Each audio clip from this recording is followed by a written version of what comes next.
super quarta está rolando ainda. Nos Estados Unidos, decisão. Em meio à ofensiva de Donald Trump contra o presidente do Fed, o Jeremy Powell, o Comitê Federal de Mercado Aberto acaba de divulgar a última decisão em relação aos juros norte-americanos.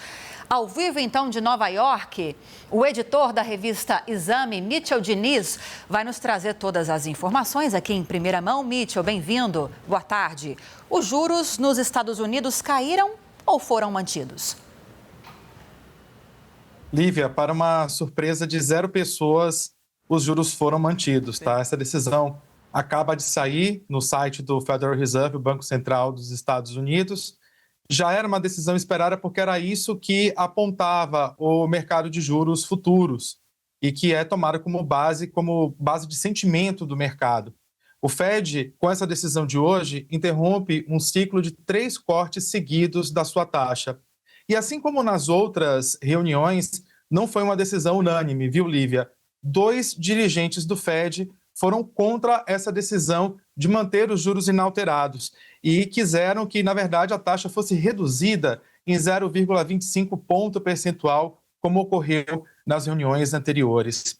Uma outra coisa também que já apontava para que esses juros fossem mantidos foi o discurso do próprio Jeremy Powell na reunião de dezembro, dizendo que agora o Banco Central americano teria um pouco mais de conforto, espaço, tempo para avaliar o impacto dessas decisões monetárias na economia.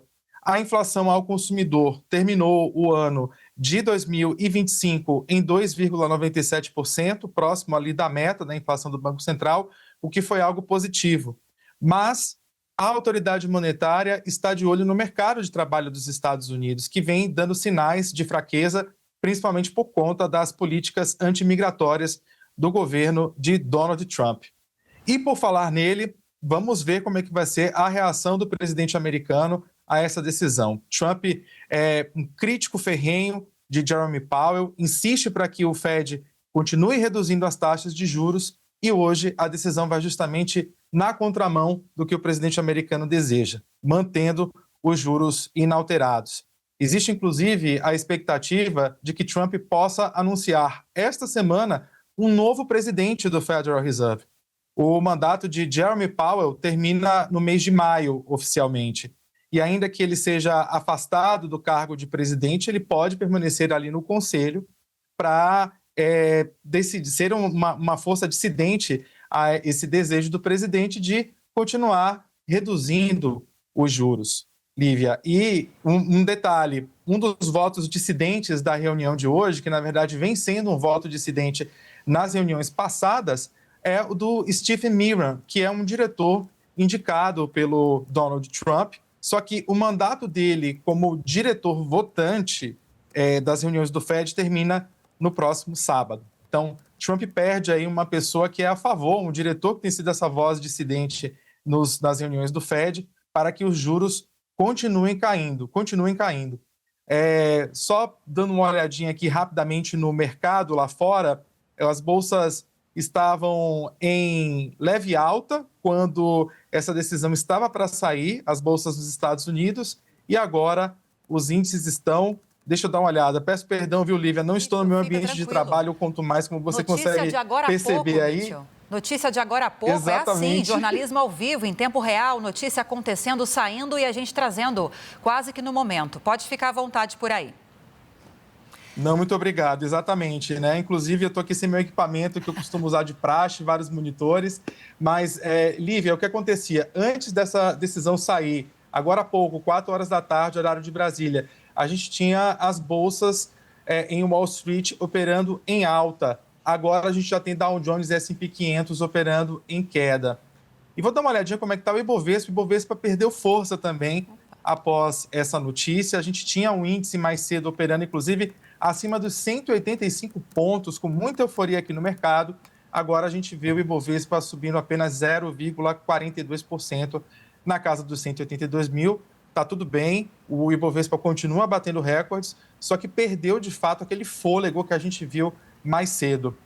Por enquanto, é aguardar até as 4h30, horário de Brasília, para ver o que é que o Jeremy Powell vai falar a respeito dessa decisão. Vai ser uma coletiva especial. Por qual motivo? A decisão de manter os juros já era esperada, mas essa vai ser a primeira vez que Jeremy Powell vai falar após ter sido indiciado pela justiça americana, que fez com que ele se manifestasse publicamente pela primeira vez, admitindo que está sofrendo pressões do governo dos Estados Unidos para poder reduzir a taxa de juros. Esse inquérito que foi instaurado pela justiça americana é para investigar a possibilidade de superfaturamento nas obras de estruturas do Federal Reserve. Então vai ser uma coletiva muito aguardada, tanto para ouvir o que o Jeremy Powell tem a falar a respeito da economia dos Estados Unidos, quanto as pressões que vem sofrendo do governo para reduzir os juros à força, Lívia. Agora, Mitchell, já que a gente está trazendo informação de agora, a decisão do Fed que acaba de sair nos Estados Unidos, o Banco Central americano, eu tenho mais alguns assuntos para tratar aqui com você.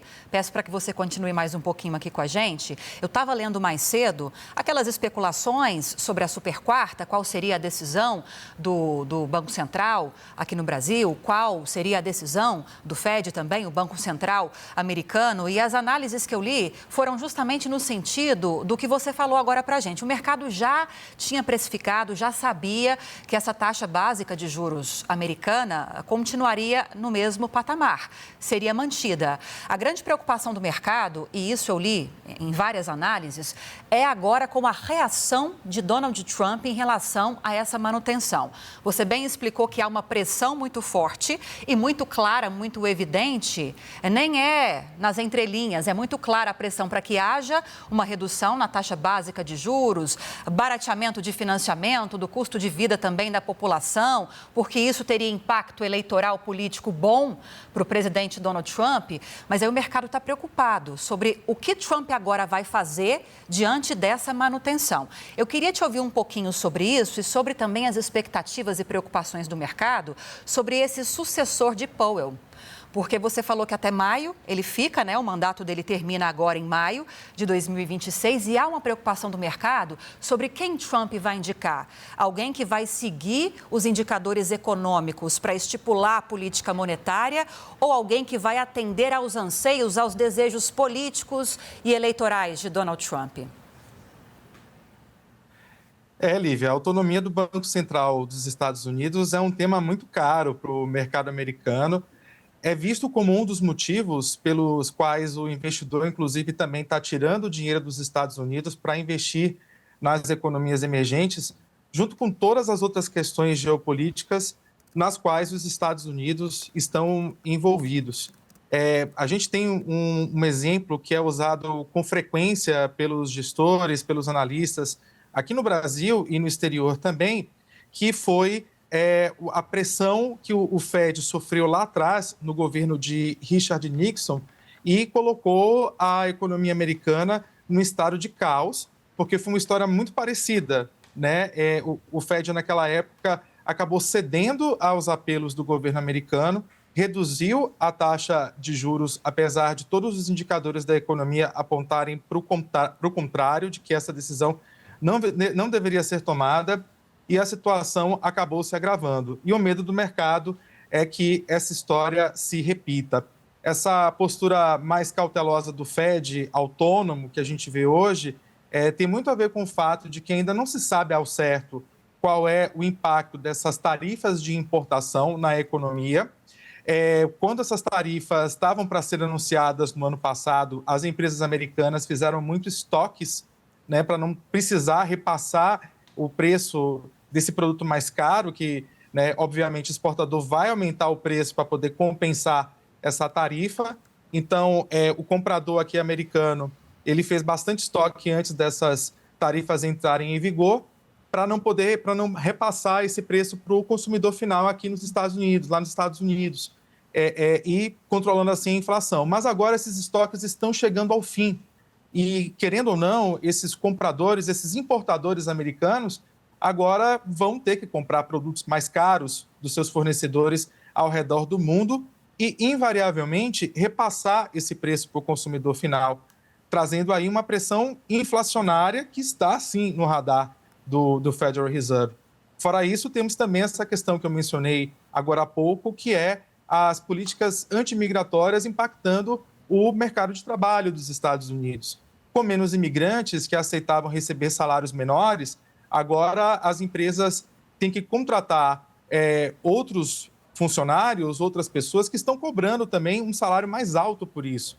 E isso também é outro gerador de inflação. Num tempo não muito remoto, a gente via o Federal Reserve olhando para essa questão do aumento do salário como uma pressão inflacionária muito importante e se baseando nisso também para suas tomadas de decisão, Lívia. Está tudo muito interligado, não dá para dissociar uma situação da outra. Eu preciso me despedir de você, Mitchell, mas daqui a pouco você vai voltar, porque a gente vai ter decisão do Banco Central americano, aliás, do Banco Central aqui do Brasil, ainda na edição de hoje do Poder Expresso, e vou contar com você para a gente falar um pouquinho sobre essa decisão. Mas a sua aposta vai em direção ao que acredita o mercado também? Mantidos os juros aqui no Brasil? A Selic? Lívia, eu acredito que sim, né? O nosso Banco Central, ele tem se mostrado muito cauteloso e eu acho que todos esses indicadores de inflação, atividade econômica que saíram até agora, por mais que estejam melhores, de fato, eu acho que precisa de um tempo aí para ver se são, de fato, uma tendência para justificar um corte de juros. Acho que pelo histórico que a gente tem visto desse Banco Central até agora, é de cautela e observação. Então, acho que, de fato, se cortar, vai ser uma surpresa. Vamos ver se, então, os economistas, se Mitchell Diniz estão corretos nessa aposta deles. Daqui a pouco você volta, então. Mitchell Diniz, editor da revista Exame, para a gente falar mais sobre economia.